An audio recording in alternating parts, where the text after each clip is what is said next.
welcome you to today's Right Ideas webinar. After a short hiatus, we at the National Association of Scholars are picking up this webinar series with a promised webinar on the work and continued relevance of Wendell Berry. Berry is an author, poet, and essayist whose work explores the importance of place, the role of limits, the nature of community, rural life, conservation, and a whole host of similar topics. As such, his work is often read and cited by conservatives, though he's made many critiques of the contemporary American right, and he is the perfect subject for a Right Ideas webinar. So before I talk about the format of today's webinar, let me introduce our distinguished guests. Jeff Bilbro is an associate professor of English at Grove City College. He is the author of several books, including Reading the Times, a literary and theological inquiry into the news, and Wendell Berry in Higher Education, Cultivating Virtues of Place, co-authored with Jack Baker. He is also an editor at Front Porch Republic and a contributor to The Liberating Arts. Josh Hochschild is professor of philosophy and director of the Philosophy, Politics, and Economics program at Mount St. Mary's University. His scholarly research is in medieval logic, metaphysics, and ethics. He's published widely on Thomism, liberal education, and the renewal of higher education. And his recent article titled An American Augustine, which examines Wendell Berry's latest nonfiction work, appeared recently in the Front Porch Republic. So the format of today's webinar will be pretty simple. Each speaker will be given time for a short presentation on the topic at hand, after which they will have a conversation kind of exchanging their ideas and questions with one another. After that conversation, we'll open it up to the audience for Q&A, where everyone can ask questions. So while you are listening to these presentations and while you're listening to this conversation, I would encourage you to think about questions and put them in the chat. I'll be monitoring the chat so that we can continue to delve into this fascinating thinker who I think is an especially important thinker for some of the big questions today. So without further ado, I'll go ahead and ask Jeff to start us off. Thanks, John. Looking forward to talking with you and Josh and others today about Berry and this book, Need to Be Whole. I've written a couple of reviews of the book. It's a big book. It's 500 pages, so many different threads run through it. So I've written a couple of essays on it and more notes and more thinking. But I'll try to just kind of give a brief vision, I guess, of who Berry is, what he's up to, and then how this book both extends, I guess mostly extends what he's been doing for decades now. So yeah, as you mentioned, Berry is a farmer as well as a writer, kind of unusually in that he writes and extensively both poetry, or I shouldn't say both, poetry, fiction, and essays, right? He's born in 1934 in Henry County, Kentucky, still lives there after he went away to go to college and spend a brief time in New York City and elsewhere before coming home. But he's lived and written from that place, right? And I think it's crucial that he's addressing these topics about race and national issues, land use, technology, economics, community, etc. But he is particularly rooted in that particular place. So he's not kind of pontificating from above, but he is bearing witness from his location. And I would argue maybe that his most significant contributions come in his imaginative work, his fiction in particular. I think his ability to imagine and portray community life, both in its beauties and in its difficulties and challenges, is really compelling for people, particularly people who haven't experienced that community life. So We're talking today about a nonfiction work, but as I'll mention, it certainly has connections to a lot of his novels and stories. And maybe one more kind of note of introduction is his self-described status as a forest Christian or a marginal Christian. So he has a very uneasy relationship with his family's Baptist upbringing and the Baptist faith of his place. He still calls himself a Christian, but like as with the conservative tradition or set of thinkers, he's pretty critical of it as well. And I think one thing that's particularly notable about him and the work that he's done over the past many decades is that somehow, we'll see if that remains true after this book, but somehow he has managed to attract a number of readers across America's political divisions. So people from very different backgrounds and persuasions admire Berry, read him, wrestle with him. And that's, as a reader of Berry, one of the things I enjoy is the opportunity to have conversations with, homeschooling moms or hippies or people on the left or the right, and his ideas and way of thinking resonates. And I think that's particularly unusual, I guess, in today's polarization. So this new book, Need to Behold, revisits a lot of themes he's explored. He kind of broke onto the scene, as it were, with Unsettling of America in 1977, big book about everything, but in particular about land use and America's history with land use, our denigration of the land and of the work needed to produce food and the ramifying consequences of that. And this book certainly picks up on those themes. It also picks up on a lot of, it's more, I guess, systemic response to racism, which he first wrote about in The Hidden Wound, a book written during the Civil Rights Movement when he was in grad school. And The Hidden Wound is a very personal, almost memoir about his relationships in his community, his family, interracial relationships, and trying to think through what kinds of wound, what kind of wound he carries by having grown up in this racialized Kentucky community. But it also, this new book, also has a big section on sin, right? It gets into the theology of sin, which I guess is particularly appropriate during this Lenten season. It's got a huge chunk of family history, and you get the kind of nonfiction, personal kind of memoir-ish sections that readers of his fiction, books like Andy Catlett, Early Travels, will recognize as they've been fictionalized in his novels or stories. And then it has big chunks of like literary criticism almost as he reads these various authors like Bell Hooks or Ernest Gaines or Crystal Wilkinson, and tries to think through their ways of imagining race and thinking through representations of prejudice and representations of loving community life. So a lot of the genres he writes in are represented. But if you had to kind of pin me down, what's the one thing this book is about? I would want to say it's about how to speak truthfully. And he has written extensively, he's a literary background. He's taught literature and writing.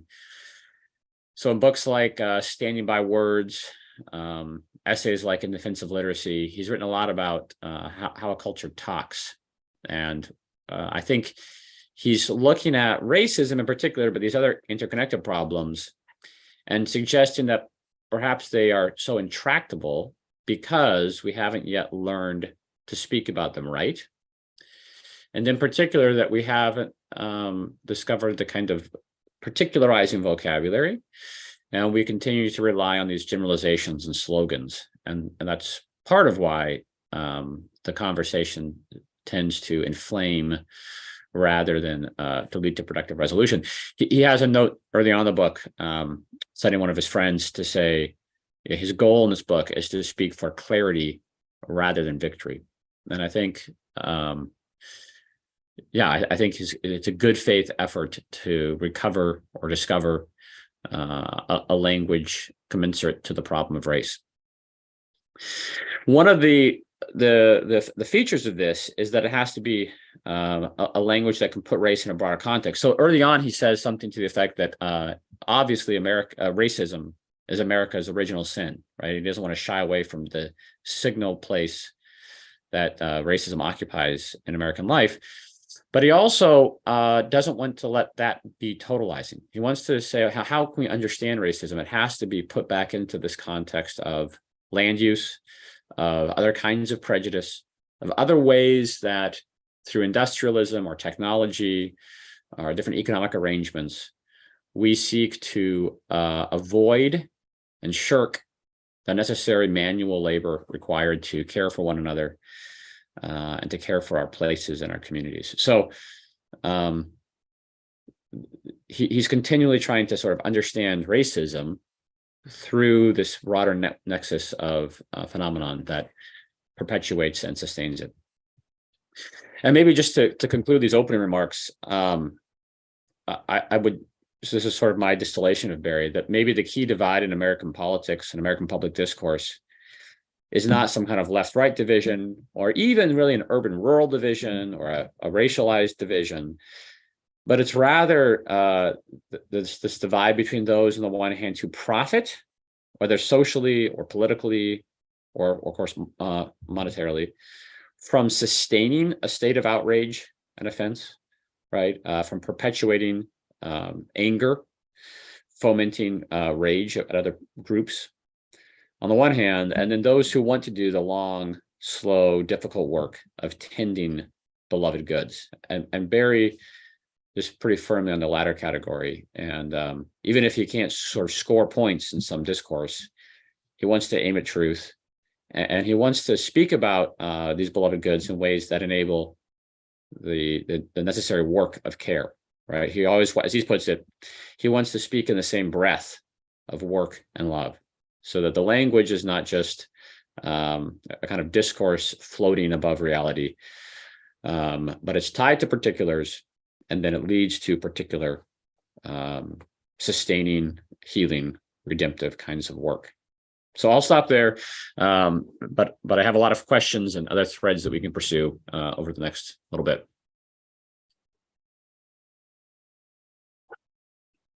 Should I go ahead?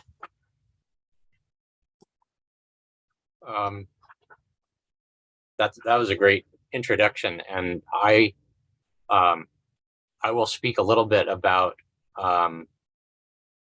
what I see in this book and how it relates to some of Berry's other work, which I think will complement well what Jeff spoke about. But first, I just want to address the question of the sense in which Berry is an appropriate subject for this series of conversations about conservative thinkers or thinkers on the right.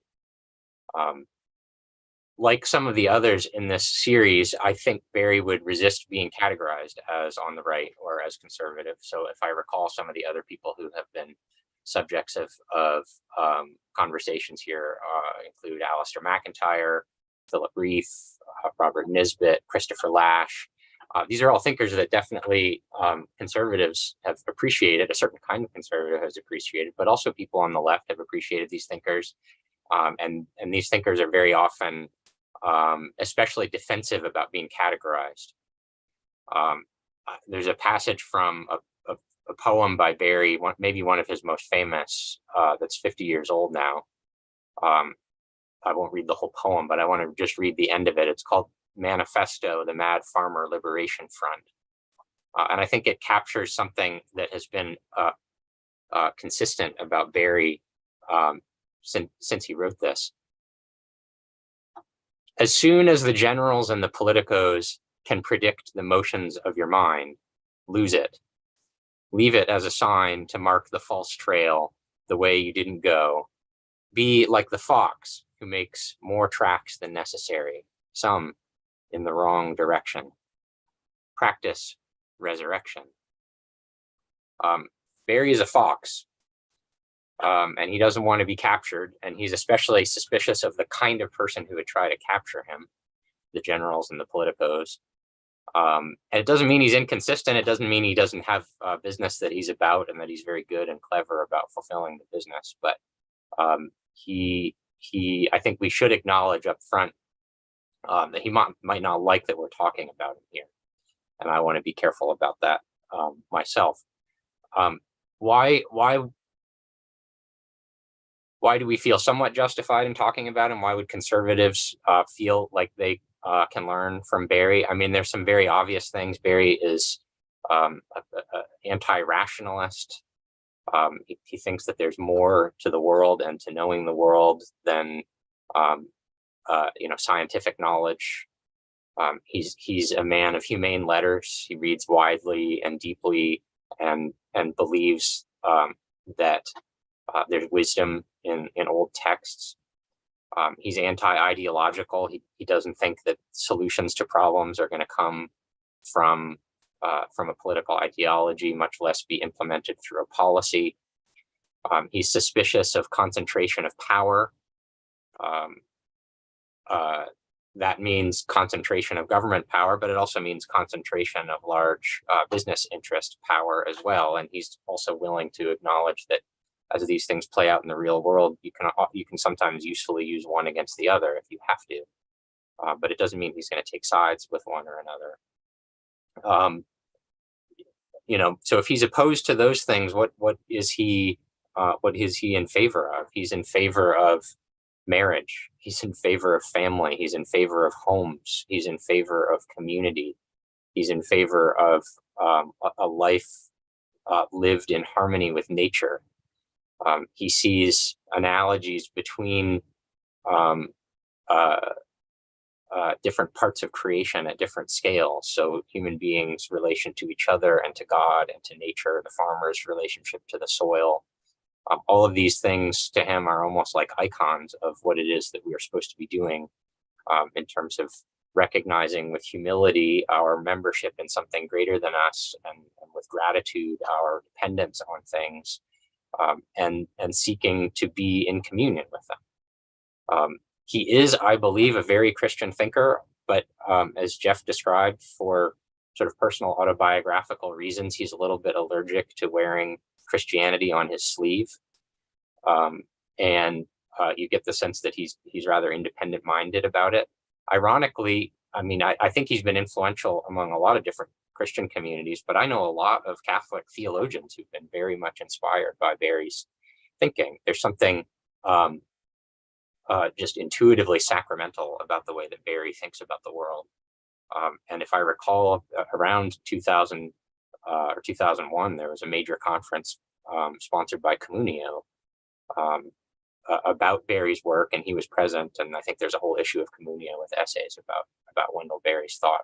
So for any listeners who have an interest in the theological dimension of Berry, I think that does it sort of sketches a basic picture of why Berry would be thought to be a contributor to the world of conservative thinking, but not in a way that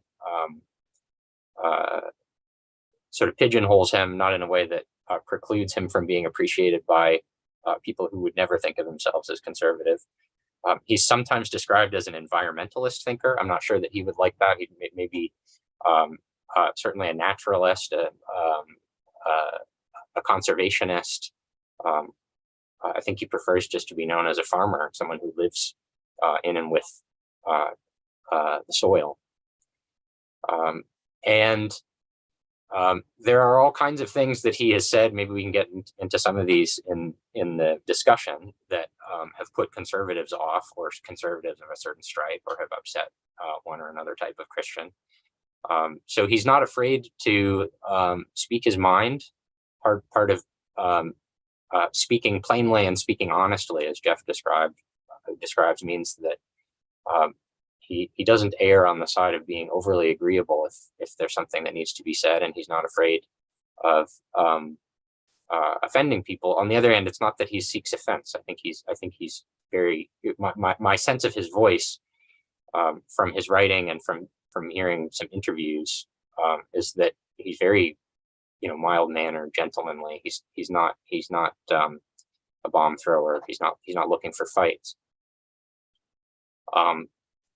The book that is the occasion of our discussing him, The Need to Be Whole, is a really remarkable book. It's his biggest book. I think it's his most ambitious, not just in terms of length, but in terms of the ideas that it's trying to take on. In some way or other, it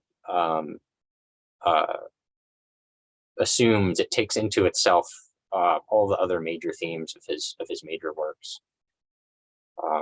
And coming at this stage of his life, one can't help but think that it's a kind of capstone magnum opus work, and that he must have been thinking of it in that way as he wrote it. I'll mention I'm a little bit disappointed for that reason, that it hasn't been more widely reviewed. We haven't mentioned how prominent and well known Berry is as an American writer. His writings have been collected and reprinted. He's won major awards. He won the Jefferson Medal, which is the highest humanities award that you can win from the federal government. His works have been collected in, I forget the name of the Modern Library or the American Library Association. And he's written so much that it has to be a selected 2 volumes or 3 volumes instead of a complete works.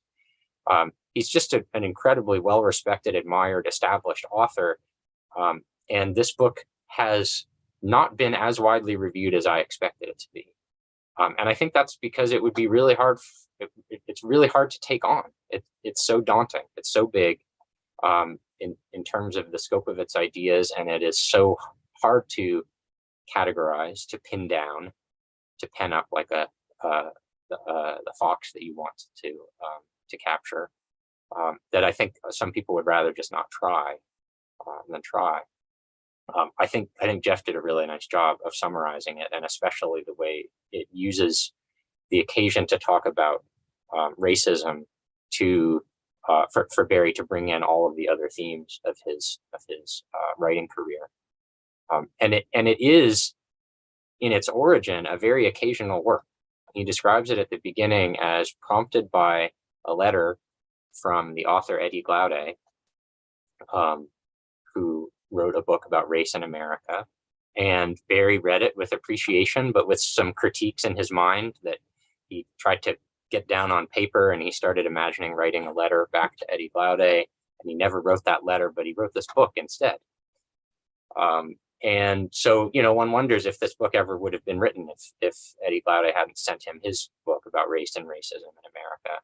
And it's my hope that this prompts conversation, if not immediately, at least in the long run, between different people who are trying to speak about race, community, what it means to be American, about how all of these things tie together. I really liked what Jeff said about the book being about how to speak clearly, about how to speak, how to use words honestly and with integrity. And I guess I find that useful because I want to say something about the mode in which Berry is speaking. It is very personal. It's very autobiographical. But he is trying to tell his story in a way that's useful to other people who want to tell their stories. And that's a very difficult balance to strike. It's why I invoked Augustine in my review of the book, not to overly theologize the book, but if you understand what Augustine is doing in narrating his own life in the Confessions, and then drawing from that lessons for the church, and then in the City of God, drawing from that lessons for how one understands one's membership in the world. There's something comparable, I think, in what Berry is trying to do in this book. So it is very personal. It draws on his own experience, his own history, and I think he's incredibly honest and humble about his own history, but at the same time he manages to tell his story in a way that I believe he hopes could be part of the ongoing work and burden and responsibility of telling the story of who we are together as a nation. For better or worse, Berry thinks of himself as an American, and he wants to be a patriot. And it's very, very hard today, I think, both on the left and the right, to even characterize how patriotism could be a virtue. The country feels fractured in different ways. And that is something that Berry finds tragic, and he wants to narrate a way in which the country could see itself as a whole, and yet without making an idol of the nation. Not a nationalist. You know that there are more important things than the survival of a particular regime. But this is his place. This is his nation, and he cares about it. And I think that comes through in the book. I'll leave that as my opening comment, and then maybe we can start a conversation back and forth. Thanks so much, Josh. And before we dive into this conversation, I want to remind the audience that we would love to have your questions. So feel free to put questions in the chat box or the Q&A box. Jeff and Josh, I know that we've kind of set this up to be a freewheeling discussion about Berry, and I'd like for the conversation to go really wherever you would like to take it. But I want to get us started off by taking a little bit of a step back, just for any audience members or listeners who might not be familiar with Berry, and ask just a more general question. So when you read Berry, you get this, his work is pervaded by the theme of the importance of place. So I thought it might be good to start out just by talking a little bit about how that theme plays such a prominent role in Berry's work, and then how the things have sort of gone awry with our relationship to place in contemporary America, according to Berry. And then I think that might be a helpful jumping off point for discussing this new work of his, which I think in my introduction I didn't mention that, yes, this new enormous work by Berry just came out in the fall, and it really is the occasion for having this conversation, because it's such an impressive articulation of Berry's thought. So I'll start out by posing that broad question to you, Jeff and Josh, and then feel free from there to just kind of continue to ask each other questions and make comments. I'll jump in, if I have anything, but I'd love to hear just your own thoughts and responses to what each other have to say. Sure. Yeah, I have some follow-up thoughts and responses to Josh's opening remarks, which were, I think, really helpful. But maybe just to begin with your question, John, and maybe I'll try to answer this in particular about this book too. Berry is a writer of place, and if he's not a conservative or he's uncomfortable with that, the label that he's more comfortable with, as far as he's comfortable with labels at all, is agrarian, right? Or maybe a localist. He's and Josh talked about this in terms of patriotism, right? He's a patriot in terms of his love for his place rather than an abstraction like a nation. And in this book, I think that comes out a lot of ways. It comes out in part that he begins to address racism and then says, let me tell you about the history of race in my family and in my county. Let me talk to you about Kentucky's history as a border state in the Civil War and what that looked like.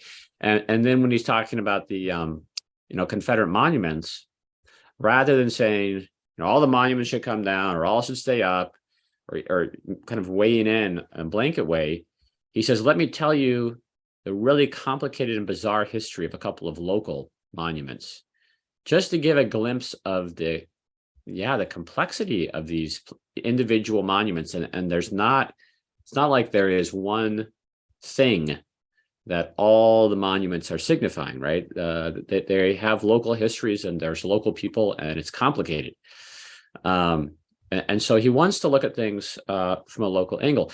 And then, Josh talked about this a little bit, that the burden of the disintegration of coherent local communities has been on his mind for decades. And in this book, I think his concern is with the consequences of speaking about race, and really the necessity of trading in prejudice, of understanding one another through kind of stereotypes and prejudices when we are highly mobile and don't have thick local communities. So in that respect, I think his understanding of racism's origins and effects is similar to, for instance, theologian Willie Jennings, who talks about racism as really the product of colonial mobility. And it's as people start to move around the world that skin color or other kind of portable markers of identity take on outsized importance. You know, we don't know people because of who their parents were and your individual histories with them. You have to find some other sort of handles to describe people. And so that's when things like skin color take on different kinds of meaning. And Berry talks about this, and I think the research bears him out that racism festers in communities where a kind of highly mobile communities. So this connection, I guess, between a loss of coherent place and problems such as racism and other kinds of exploitation is at the heart of this book, but it's also been at the heart of his writing about place for his whole life. I don't know, Josh, maybe you can weigh in on place. Anything else you want to say about that? Yeah, place is a really hard thing to talk about. The word all of a sudden makes it abstract. And I think this is part of the reason why, I mean, Berry is a brilliant essayist. I love his nonfiction. That's where I started reading him. But I think this is part of the reason why in his fiction he keeps returning to the same community, to the same people, that he wants to give people an imagined place, especially maybe people who don't have firsthand experience of place. And that's also something that I think he laments about society today, is that you can't always even take for granted that people will have experienced what it was like to be in a community where people felt a sense of mutual responsibility for each other, of shared goals, of something that would unite them besides abstractions or some sort of immediate utilitarian interest, but something else, a sense of belonging. To theologize the idea of place a little bit, I think for Berry, place is part of what reminds us that we are creatures, and that even as we're trying to transcend place, we do so as creatures. And even if as Christians we believe that there is a transcendent God, that our path to that transcendent God is embodied, is placed, is local. These are things, again, I mean, I'm bringing the study of academic philosophy and theology to reading Berry. I'm not suggesting that he found these ideas and then decided that he was going to write about them. I think these are deep truths that just come naturally to Berry, in part because he hasn't been too corrupted by theory. He is trying to describe a mode of looking at the world. My wife went to a conference where Berry spoke. This is probably more than 20 years ago now. And she asked him a question about how those of us who don't have farms to inherit, or those of us who are rootless intellectuals who go to whatever college will hire us, like me and Jeff, how we can be agrarians. And I have to admit, sometimes I mean, it's a great question. And I still today feel somewhat hypocritical admiring Berry so much, and not living a life that looks like it would take place in his novels. But Berry's answer to the question was that agrarianism, as he was describing it that day, is primarily a way of looking at the world. It's primarily an intellectual habit that asks certain kinds of questions. So it's not a template or a policy where you say, okay, well, you're going to have to do this, buy this much land, plant these crops. It's more a decision to intentionally ask certain kinds of questions about whatever life decisions you face. A decision to intentionally pay attention to certain kinds of things that maybe our culture is trying to distract us from or tempt us to ignore. I'm not saying that's the only thing that agrarianism is, but I mention it because I think that Berry believes that we all have a place and that we all have a responsibility to be very attentive to what the possibilities are of that place. And in that sense, he has expanded the notion of agrarianism so that it can apply to his fans who, read him in Midtown Manhattan or in classes in college libraries. So, yeah, I think that's really apt, Josh. Not to make agrarianism not about farming or place, but right. To note that it. That even those of us who are rootless academics and our students can learn from and embrace it. And maybe one way to kind of circle back to some of the things you were saying earlier too regarding conservatism and the uneasy nature of the feelings that Berry would have about being labeled that way. I'm reminded of something he writes about when he went to college and he wrote an essay for a class and his professor said, "Oh, you're an agrarian." And he said, "What does that mean?" And so he said, here's a book, right? And Berry said, "Oh yeah, I guess I kind of am." But it's not like he read agrarian theory and said, "Oh yeah, that's me." It's that this is the disposition that he caught from his community, from his father and his grandfathers, and that he embodied, I guess. And I think that really applies. If Berry is a conservative, he's not a conservative in any kind of policy way. He's a conservative by disposition, right? And I thought I would bring in this quote when Gracie Olmsted was interviewing Berry, maybe 10 years ago now. She asked him, are you conservative, or how do you feel about that? And of course he says, "Well, I don't really fit any of these political labels. I don't want to do that." But he says, "But what I would say is that when I read John Lukash's definition of a reactionary, I felt a sense of relief and compatibility." So I'll just read this. It's a couple sentences, but I think it captures, again, not a kind of political ideology as much as a attitude or a posture. Lukács says, "Much more than a conservative, which is a very malleable word, a reactionary knows and believes in the existence of sin and the immutable essence of human nature. He does not always oppose change, and he does not altogether deny progress.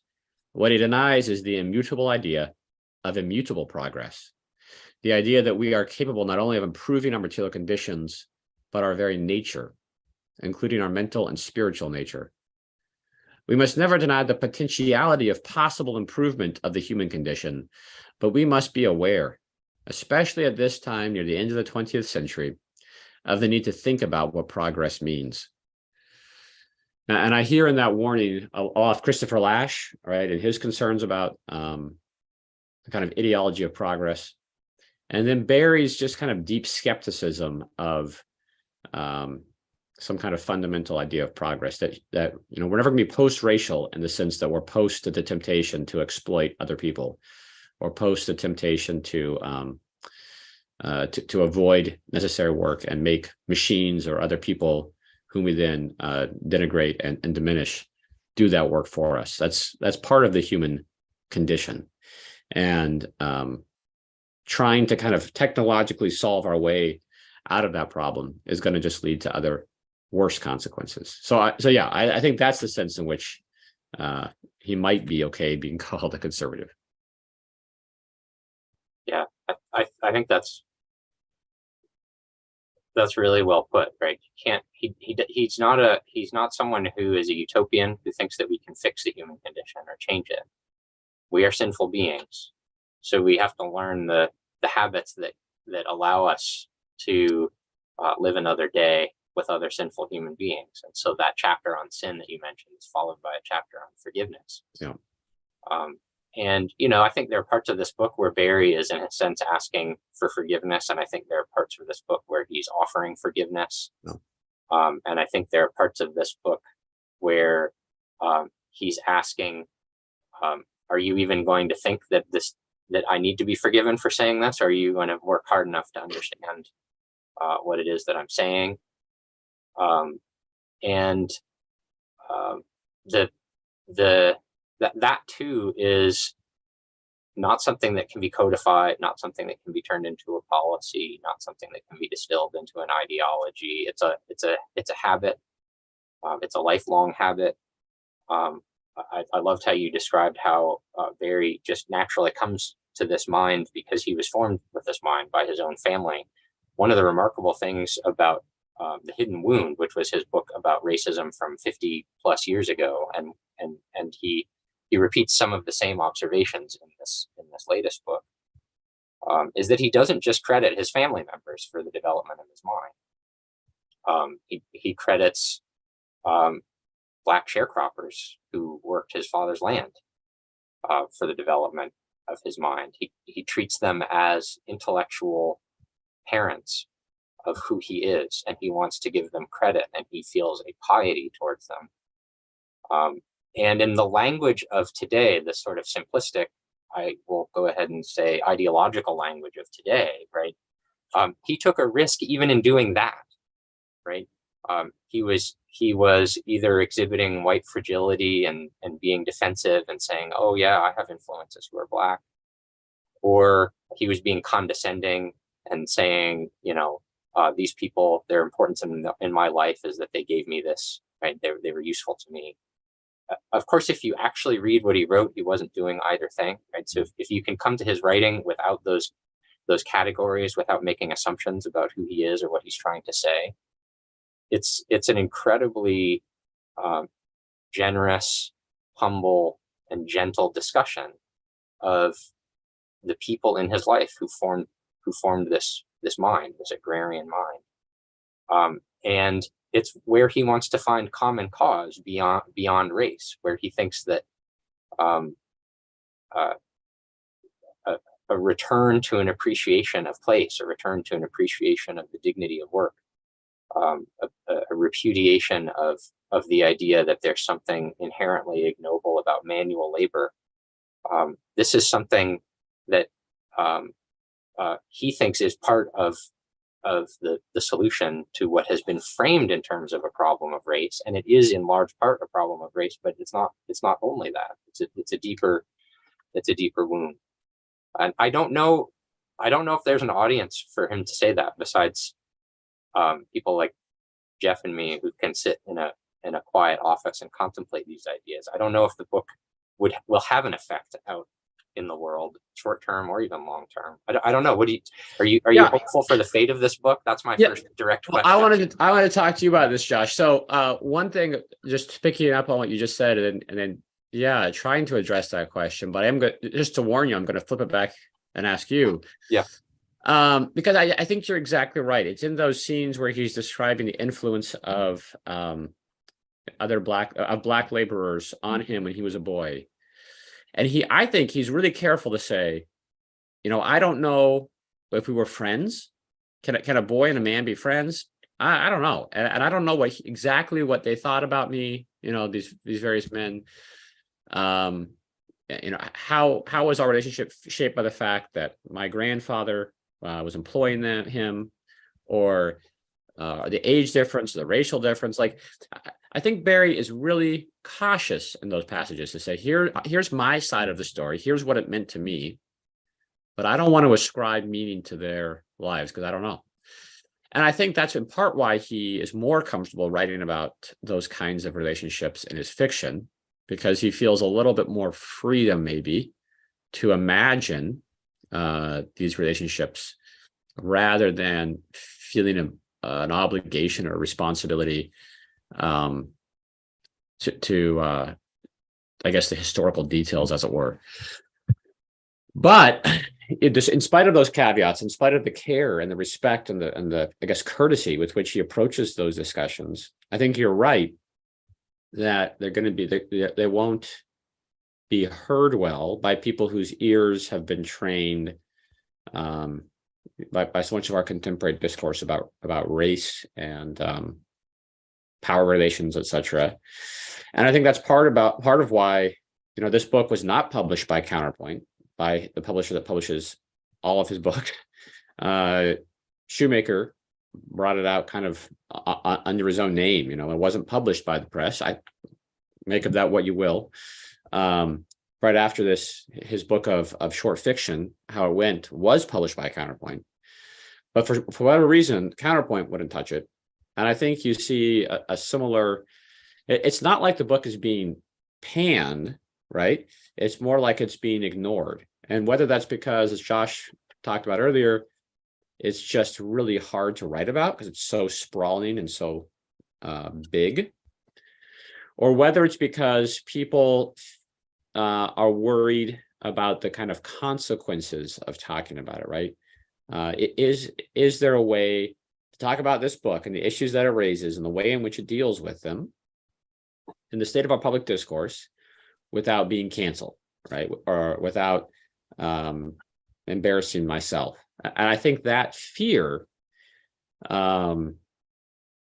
is part of what's kind of squelching the conversation. And that's unfortunate because Berry talks about that. He says, a lot of people told me not to write this book. My friends said, don't publish this. It's not going to be good for your career. And he said, but I have this kind of responsibility to try to tell the truth and to try to bear witness to my experience and to offer my side of the conversation, not as the last word, but as a word, right? Which as you said, he hopes that it will provoke a response and disagreement. When I talked to him last fall, short after it came out, he had just come back from the Kentucky Book Fair, where he and Crystal Wilkinson talked about the book on stage. And I think he was really pleased by that because Crystal held up her copy of the book that had all kinds of sticky notes in it and marginality. And she said, I don't agree with everything he wrote, but I read it, I appreciated it, and now I'm here talking with him about it. And this is the kind of conversation that this book could spark. So he doesn't, as he puts in one of his essays earlier, an essayist has no right to expect agreement from his readers. That's not the point. So I don't know. What I guess my hope is, to answer your question more directly, Josh, my hope is long term, it will be wrestled with. But I think in the next few months, it's going to mostly continue to be ignored. That's at this point, that's mostly what I expect. I mean, even before I started seeing the few reviews that have come out, and you personally have done a great job of encouraging people to publish on Front Porch. So maybe half of the reviews of this book, Front Porch Republic, that at the very least, people reviewing it would have to go through certain motions to distance themselves from something, or to signal either that they disagree or that they recognize that something was, potentially uncomfortable. A couple of reviews that I read tried to make it sound like there were good parts and bad parts of the book. And I just think that's funny because although it has parts and chapters and, goes in different directions at different times, it'd be really hard to not see the unity of the book, or to treat it as if he just tacked on something that people don't like in the middle of something that they otherwise would like. And so, I think there have been a few attempts to write a kind of formulaic review, and I think the book resists that. And so I'm not sure how much it will be reviewed. I am hopeful for more responses. You mentioned the Crystal Wilkinson conversation, which I saw the video of, and is a lovely conversation. This past fall on my university campus, Eddie Glaude came to speak, and he was speaking about a more recent book that he's published about race in America. And I hadn't made the connection until the night that he came and talked. I had read Berry's book by then, but I hadn't seen it hadn't registered to me that the person that Berry mentions on the very first pages of his book was the person that had come to speak. And so I was bold or presumptuous enough to write an email to Dr. Glaude and ask if he had read Berry's book and asked if he planned to respond. And he kindly responded to my email and said that he hadn't read it all and that he hoped that he would respond. And I certainly hope that he does. I hope that other people who aren't necessarily directly part of the conversation that Berry was having, but who care about that conversation, like anybody on my campus. I mean, Eddie Glaude is a prominent intellectual who speaks very passionately about the wounds of racism in America, and he, like Berry, wants to speak about it the right way so that we can heal from those wounds together. And yet, he and Berry, don't talk exactly the same way. And Berry, as I said, his book was in a sense provoked by disagreements with Glaude, but it seems to me a wonderful act of generosity and charity to offer those thoughts and essentially, to put his name on them and put them out there to share rather than just to ignore thoughts that you disagree with. Yeah, I mean, what a gift, right? That any author would hope to receive, that someone would take the time to respond at such length and with such care to your works. And yeah, I've corresponded briefly with Dr. Glaude, sent him a copy of the book. And so I hope that he does take the time to respond, because I think that we would benefit from hearing what I assume would be some disagreements with Berry.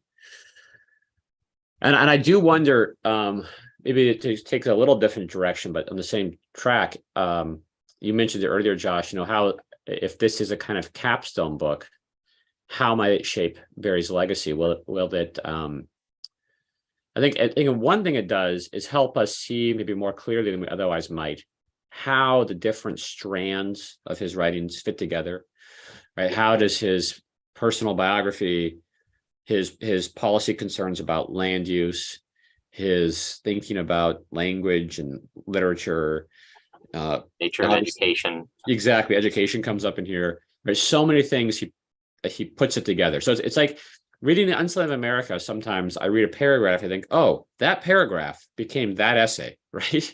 And now I think reading this book, I think, oh, that essay or that book is informing this paragraph. So there is a kind of sense in which it's a bookend with unsettling, that pretty much everything he's written has some sort of connection to. But if there is a key difference between this book and his previous work, and I don't want to make too big of a deal of this, but I do think there is a sense in which this is an old man's book, right? That he's less angry than he has been. One of his collections of essays he titles Another Turn of the Crank, which I love. And he talks in this book about the appeals of anger, right? The way that when he was a young man, he felt the pleasures of anger, and that it's been a kind of lifelong work, a kind of penance, maybe a spiritual growth, to deny the easy pleasures of anger and to learn to instead write out of and in the service of love. I mean, that's the contrast he makes is to not write from anger, but to write for love. And I think that even when people will disagree with parts of him, I hope that his effort to write in good faith and to write out of deep affection for the place, the people, the land that he's writing from and for, comes through and is reciprocated, I guess. I think that's really well put. It also helps me understand how, in a sense, he already needs people to halfway be the kind of person to even have the patience to read the book. Yeah. I mean, it needs to be read slowly. It needs to be read with patience and generosity. Some of the earlier writings that you're talking about, he sometimes he could write great zingers. Some of his essays are just collections of very sharp aphorisms. Yep. I wouldn't necessarily say they're all angry, but they're passionate and they have a bite to them. Yeah. In this book, there are sentences within paragraphs where you maybe can see him winking at you, but he's not snarling at you. And I do think there is the tone of someone who's looking back on a life and someone who has is more settled and at home in the mind that he was maybe exercising and discovering in some of his earlier works. I have some friends who read Hannah Coulter for the first time, and they thought that Berry sounded like he was too much of a romantic. And I think what they mistook was the voice of Hannah for the voice of Berry. So Hannah's writing as an old woman looking back on her life, and her virtues are a humility and a hope and a kind of graciousness and a contentment. And Berry captured that persona very well. But if you share some of his other stories about Port William and the nasty things that people did to each other there, it would be hard to accuse Berry of having been a romantic. Yeah. But I think maybe in his own life he's experiencing the perspective the perspective of age, and also maybe the confidence that he doesn't need to prove anything anymore.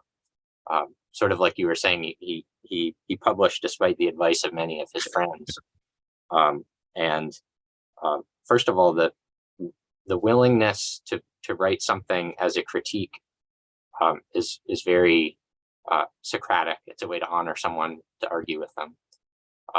But also the willingness to keep talking, even if other people are saying it's not going to help you, reminds me of Socrates in the Apology. He could have sat down after interviewing Miletus and showing that he wasn't guilty of the charges, but instead he kept talking and talking and talking, and that's probably what got him killed. So I'm not trying to draw too close a parallel. I hope that this doesn't lead to Berry being persecuted or expunged from the American canon. But there is a risk that he took in writing this book, that because of this book, people will take some of his other things less seriously. Can I actually ask? I'm not sure it's clear to me what exactly in the book is so controversial. It sounds like he was almost advised against writing it because he's reframing a discussion about race, and he wants to take the discussion seriously and engage in it with good faith. But it also sounds like he's applying, a framework for talking about race and America's history with race that is kind of unpopular or runs afoul of sort of the contemporary ways, especially say in academia of discussing race. Is that kind of, can maybe you give some examples? I know you've mentioned a few, but some examples of how he challenges and reframes the discussion. Yeah, I mean, I'll just mention some hot button things that a lot of people would say, you don't need to go near that. He's willing to defend certain leaders of the South in the Civil War. He's willing to describe slavery as a complicated evil, but also complicated with some sort of social moral dimensions that he thinks are underappreciated. He, as Jeff said, he won't pick the right side on the statues debate.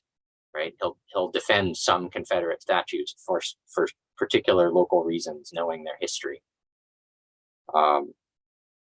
It's just that he takes positions that many people feel like they can't take publicly,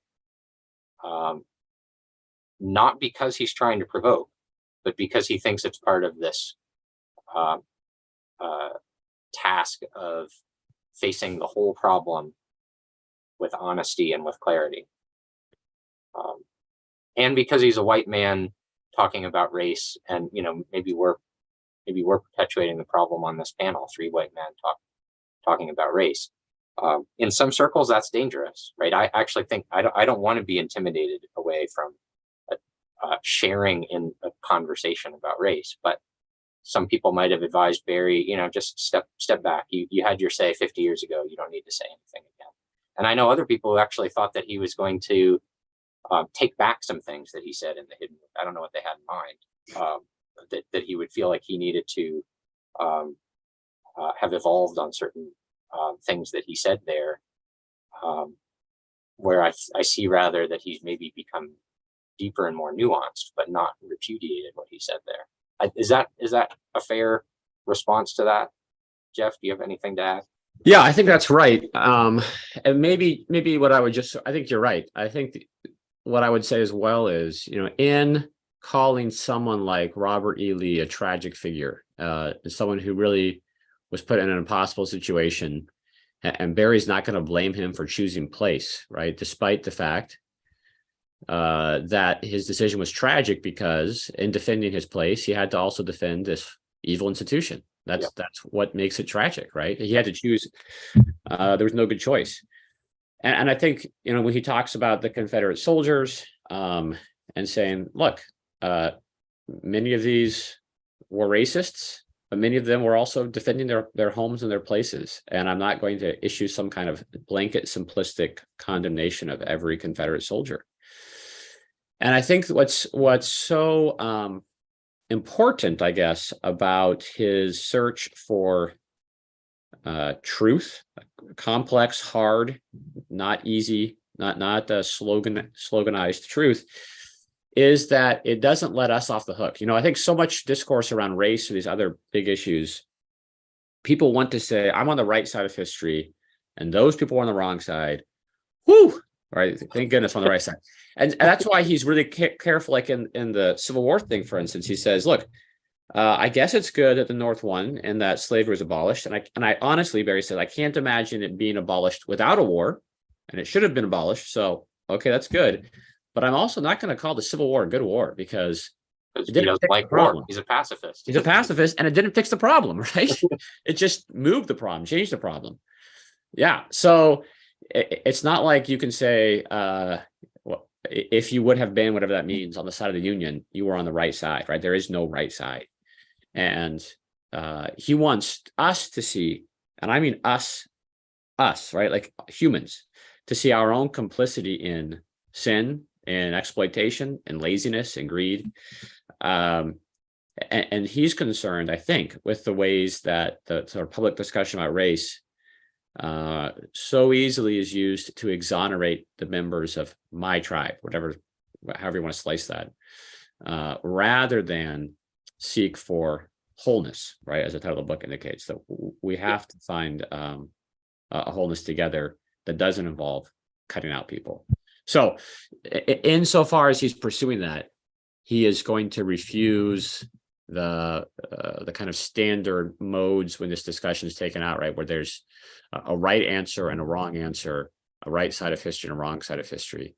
And he just refuses that dichotomy. So, and to that extent, he's going to make no one happy, right? He's certainly not going to make kind of the most activist voices on the 1619 type project happy. But he's also not going to make, he calls racism America's original sin. He takes it seriously as a great evil. He is unsparing in his critiques of slavery, racism, much conservative responses to the problem. So I think that's the other thing, right? It's not like he's making a political screed that's going to make one side angry, but bolster his credentials with the other side. It's that nobody's comes off well in this book. Yeah. That brings me to one audience member's question. They ask about how Berry's kind of position on race in this book would how it would relate to the thought of a popular conservative commentator on race, Thomas Sowell. And so maybe this is a good opportunity to talk about maybe some of the ways that Berry might have critiques of conservatives coming, not even just on the issue of race, but more broadly. He's in a lot of ways, there's a brand of conservative thought that Berry has been used for, or that Berry's work has informed fruitfully. But there are strains of conservative thought that Berry seems to challenge very forcefully. And I imagine that this book's observations, challenges that thought both on the narrow issue of race and on the broader issues. Maybe that you might call like the classical liberal tradition.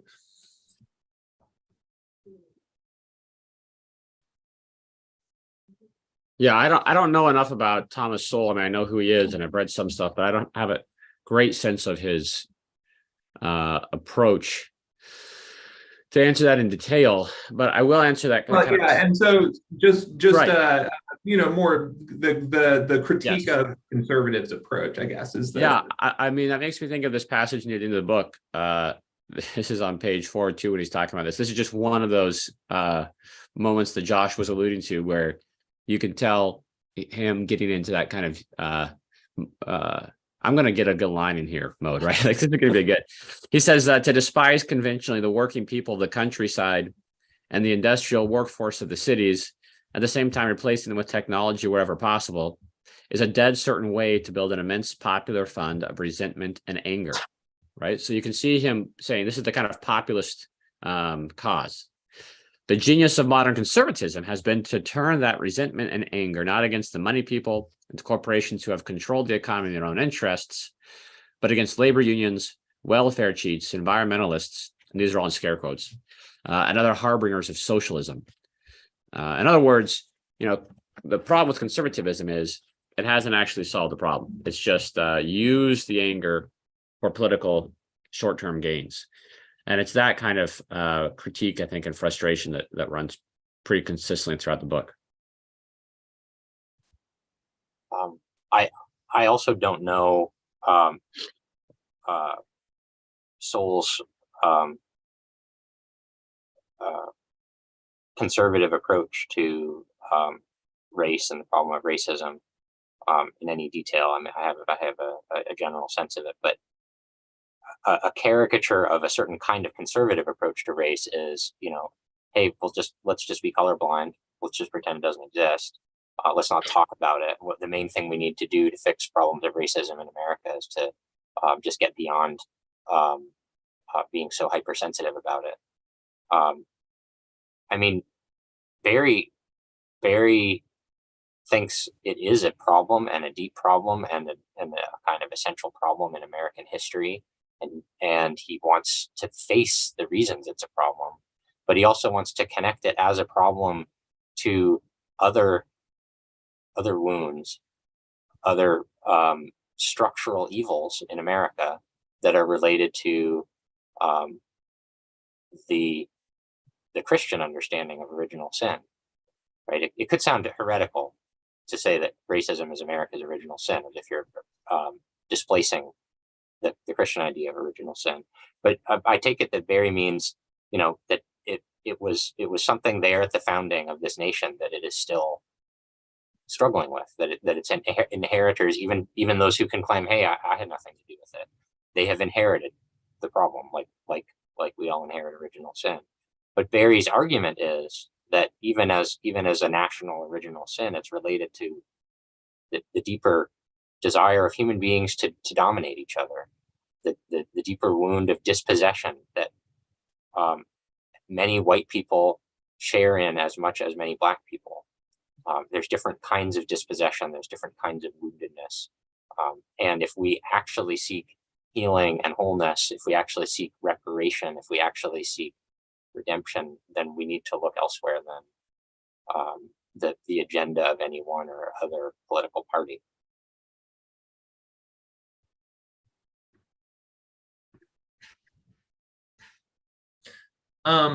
So I think now's a good time for some Q&A, and I have a few questions of my own that I want to get in here before we wrap up and before others add their questions to the Q&A box. I see a couple questions coming in, so audience members, we love to have your questions. Please submit them. But I note that, Josh, you are interested in the question of higher education, Jeff, you actually wrote a book about Wendell Berry and higher education. And of course, this is a National Association of Scholars webinar. These questions are very interesting, of great interest to us and of great interest to my own work. So I wonder if both of you could comment on, if not from this book, then just generally the ways that Berry's thought can be applied to the discussion of higher education and the renewal of higher education and education more broadly. That's a very important and I think relevant question to this moment in our national discussion, so to speak. Sure.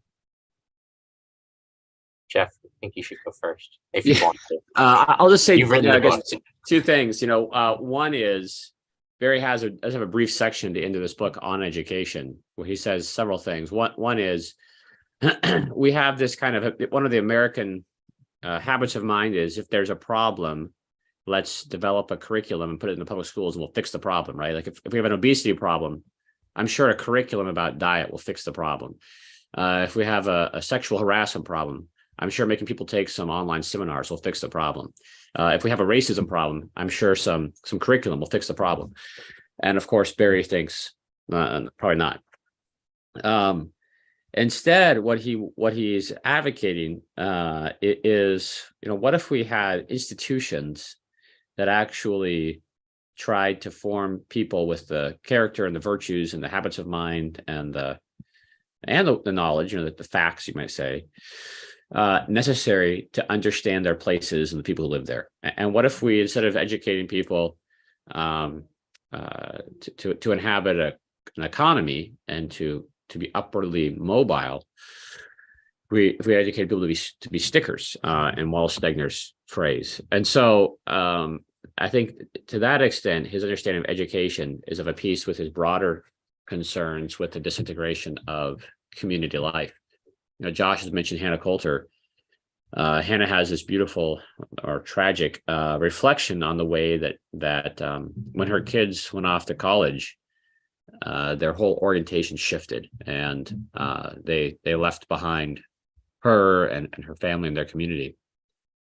And she has this haunting set of reflections about whether she and Nathan, her husband, told the stories right about their place to their kids. Is there something that we said in telling them about this place that made them think they needed to find a bigger place, a better place, and move beyond it?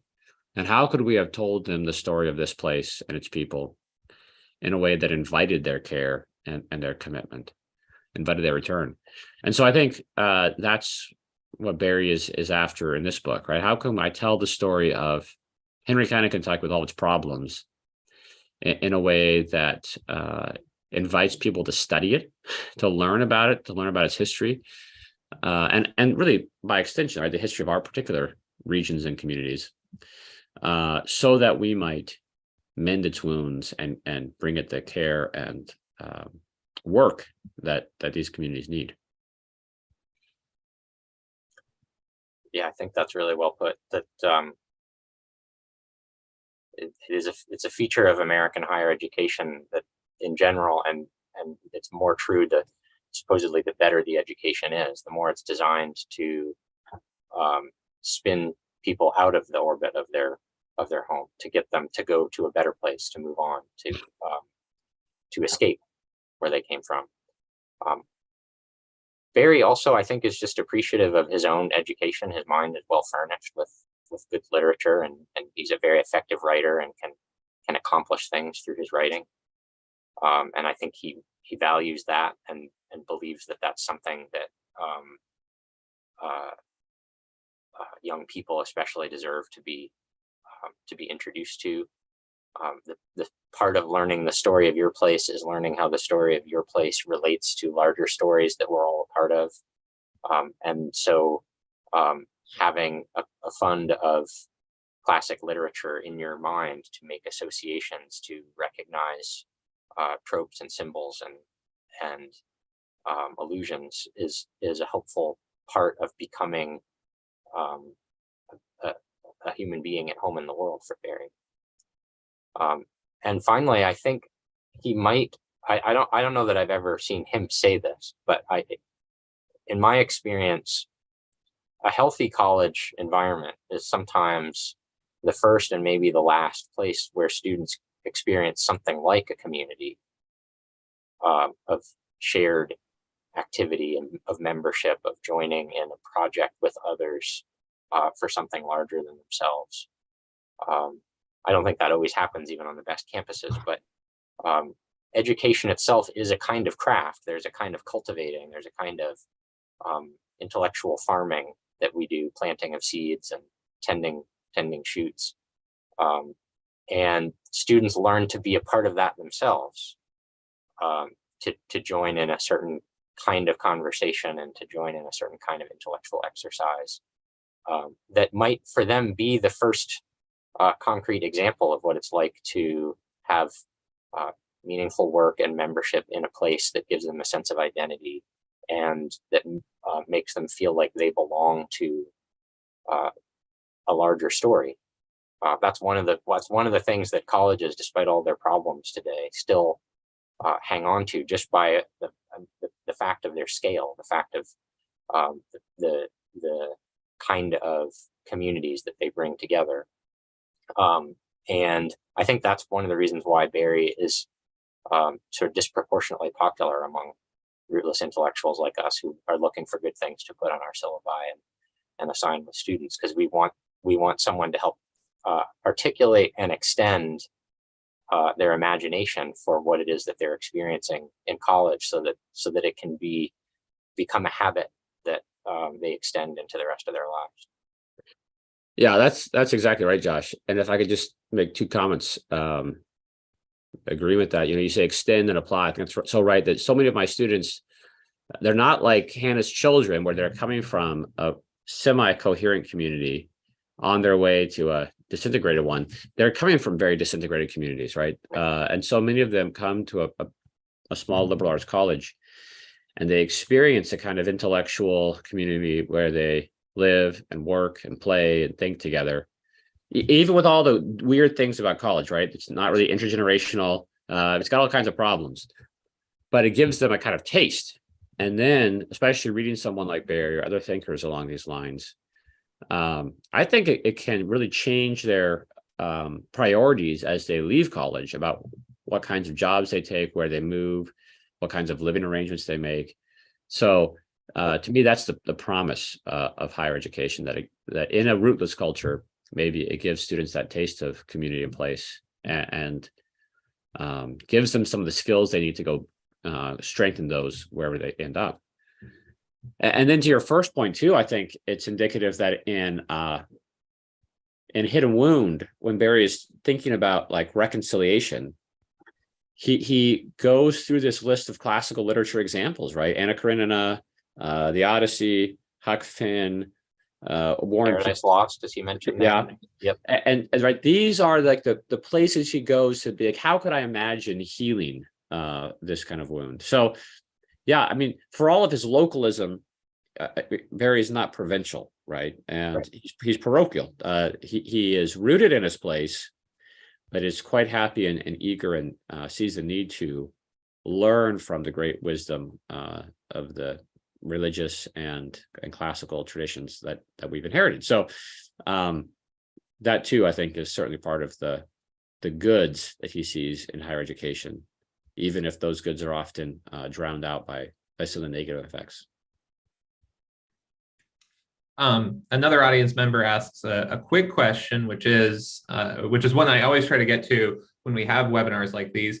Which books do you recommend to your students? Which books of Berry do you recommend? And I'm adding on, do you recommend to our audience members, if they're just getting started on Berry, hidden gems that you think everyone should read from his rather large corpus?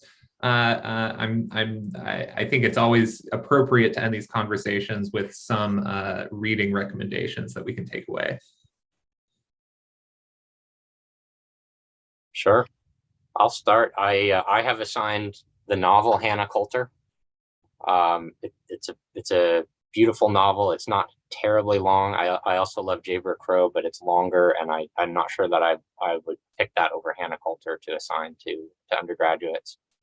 And that was part of a kind of introduction to liberal arts learning class, a core class at my university, and it was paired with Brave New World, so a vision of the loss of community, a vision of a kind of post-human future, and then through raising questions about, what's valuable in life, what does it mean to be human, what is friendship, what is family. Reading Hannah Coulter, a lot of professors were skeptical that students wouldn't find it interesting because there's no great drama, there's no spies and bombs going off. It's a woman at the end of her life reflecting on being a farm wife, and students love it. And as Jeff described, it starts to change the way that they think about what kind of life they want to live and what choices they'll make after they leave college, and what it means to look for a career. That's one thing that I've assigned. I've assigned some shorter essays, but I'll let Jeff name something. Yeah, I mean, I would agree. My favorite novel is probably Jayber Crow, but usually I recommend people start with Hannah Coulter. And when I've had a chance to teach it, my students really respond well to that novel.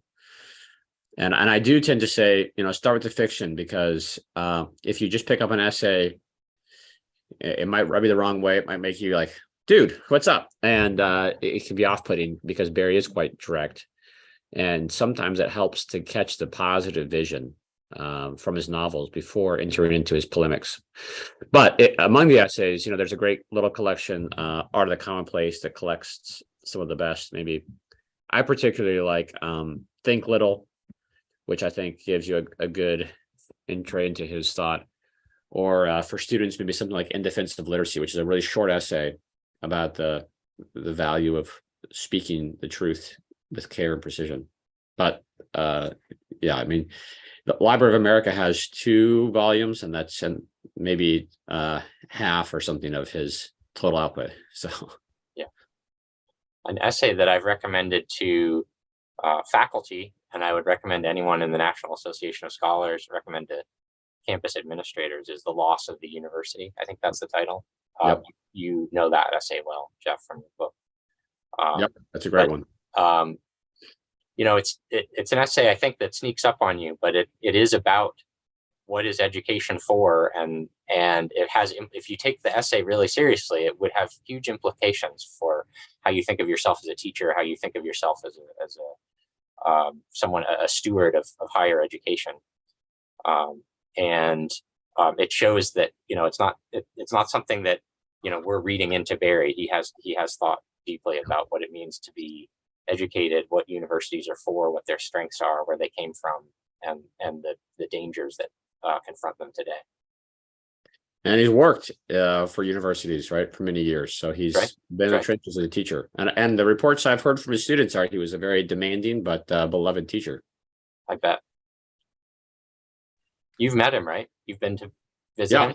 Yeah. I mean, I think he's very hospitable. He and Tanya are very hospitable. And a lot of people make the pilgrimage to their front porch. And does he make you work when you visit? You have to go. No, not me. Survey the fence posts, or I think but then he makes you leave when he has to go take care of the sheep tonight. So okay.